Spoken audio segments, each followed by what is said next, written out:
Hey there, this is the astrological forecast for January 6th through the 12th, 2019. So starting out on Sunday, we have the moon conjunct Pluto and square Uranus. And this indicates that our emotions are probably going to be very powerful, and they might come about very suddenly because Uranus is also stationing direct after being retrograde in Aries for a while on this day. So Uranus being stationed direct adds another level of potency.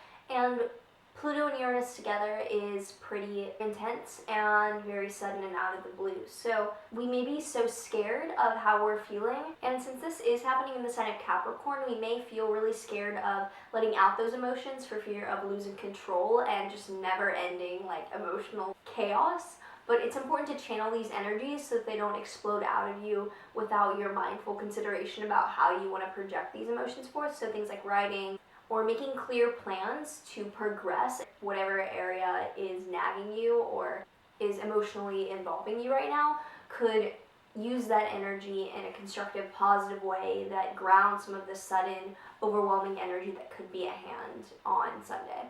Monday the 7th, Venus moves into Sagittarius, and this is really great because over the past few months, Venus has been retrograde in Scorpio and even back into Libra. So it spent a lot of time in Scorpio, and Scorpio is the sign of its detriment. It's the sign opposite to the sign that it rules, Taurus. So it's a bit difficult for it to function optimally in that sign. With Venus moving into Sagittarius, our values can become more lighthearted and enjoyable, and we may feel like what we want to go after seems to be less heavy, and we're more willing to explore our value systems and find a sense of curiosity about why we believe the things that we do.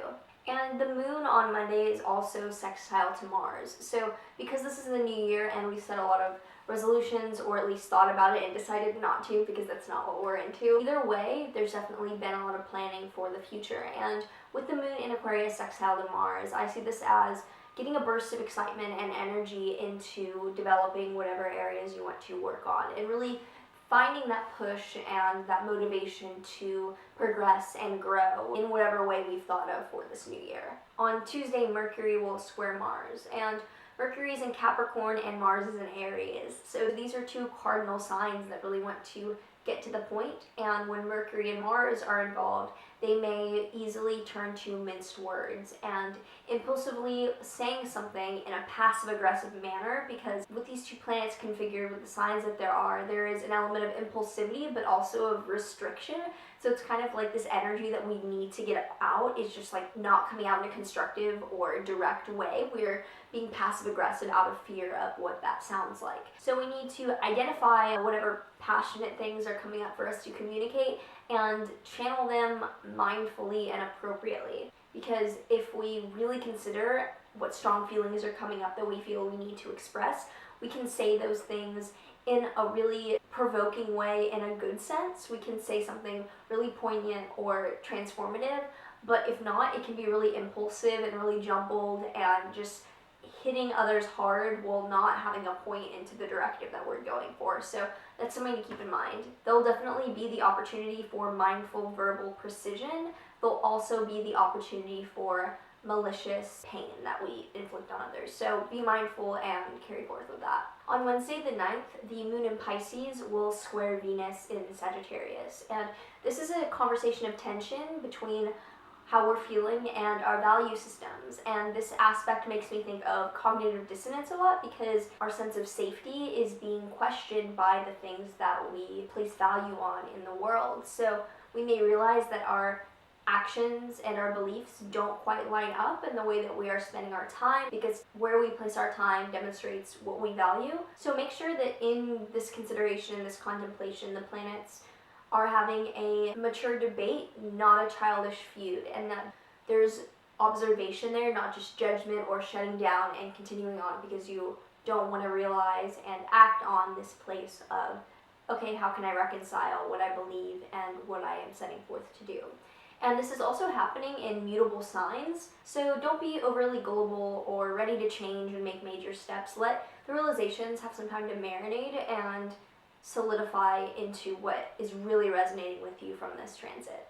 Thursday, the moon will still be in Pisces, but it will then be squaring Jupiter as it moves forward. And This is actually, even though it's a square, which is traditionally difficult, because Jupiter is the great benefic and it's in a superior position in zodiacal order, it's actually a positive aspect of bonification because Jupiter is in the superior position, so this aspect of tension actually becomes a good thing. It gives us the opportunity to expand our emotional bandwidth. We can experience new heights of emotions and then gather information for that about ourselves and about experiences and about life in general. The risk here is that we can over-idealize the excitement we're feeling and we can decide to pursue things that might be delusional for us to benefit from. That's always the risk with Jupiter, is just going too far and overextending yourself or expanding too much. So keep that in mind. And again, this is in mutable signs which lack stability and can be wavering. But to kind of counter that, a much more intense energy is the Sun conjunct Pluto in Capricorn on the same day. There is intensity and depth to this, and we may have our eyes opened into really serious, really powerful themes going on in our life that we're interested in getting to the bottom of. But there's also, with Pluto, the risk of dogmatism or paranoia.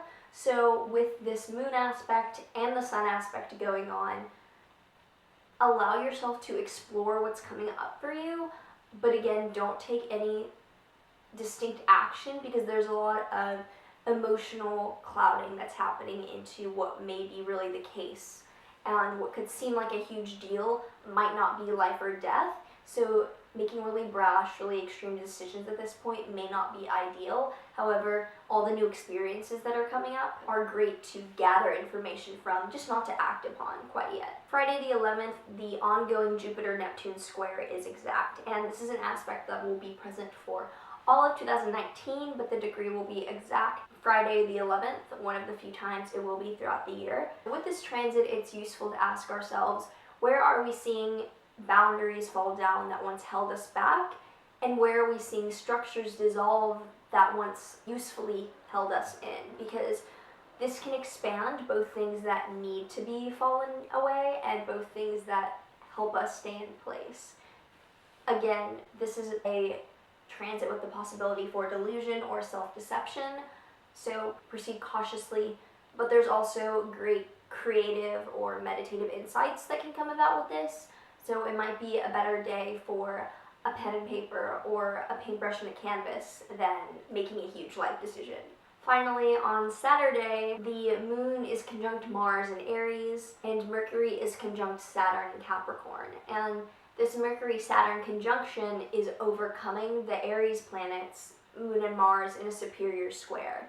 Just how I said earlier that the Jupiter exception for this, it ends up being a positive manifestation. Here, with Saturn in a superior position, this is a pretty tension-filled conversation between these two groups of planets in Capricorn and Aries. And anytime there's a Mars square Saturn, it's this aspect of stewing anger and frustration that is having a terrible difficulty in expressing itself. It's very contained and explosive, and it has the possibility to implode if the steam isn't slowly let out in a really constructive, safe way. There is the possibility with this aspect of rigid idealism or of rigid propaganda in the way that we're speaking that is angering others, but it's not resulting in direct conflict. It's kind of underneath the surface and has the possibility to manifest in the future in an even more destructive way because it's a buildup and it's just this icky feeling of tension and not being forthcoming.